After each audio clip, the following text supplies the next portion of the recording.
Now, you've got a Republican presidential candidate, Marco Rubio, who's getting a lot of scrutiny from the New York Times about his finances. And he found an unlikely ally last night in Jon Stewart on The Daily Show, mocking the New York Times for its front-page treatment of Marco Rubio's personal finances. Let's watch. It wasn't long before the Rubios were splurging on a whole house with, and I quote, an in-ground pool, handsome brick driveway, meticulously manicured shrubs, and oversized windows. Oversized windows! Oh, what's the matter, Senator?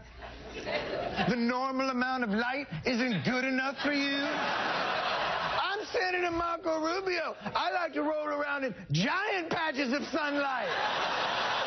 Like I'm a big old kitty cat. Meow.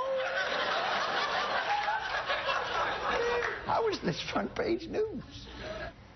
So that's the question. How is it front page news? I mean, there is, Susan, there are issues about his backer and his debts, but the way this treatment did certainly look like an opposition dump.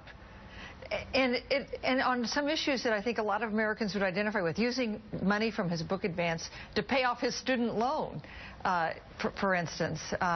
You know, the boat he bought, I think this does not seem unfamiliar to people in Florida, that they want a fishing boat, which cost, I think $80,000, which is a significant amount of money. But on the other hand, it's not like a super $1 million.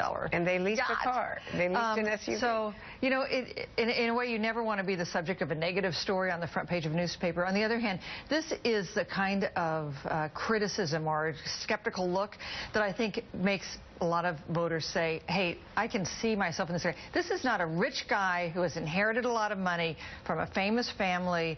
This is a guy who's living the life of a lot of Americans. And Chris, Alyssa, he has been raising money on this. One of the details was 4 speeding tickets in 17 years. I think a lot of us could relate to that.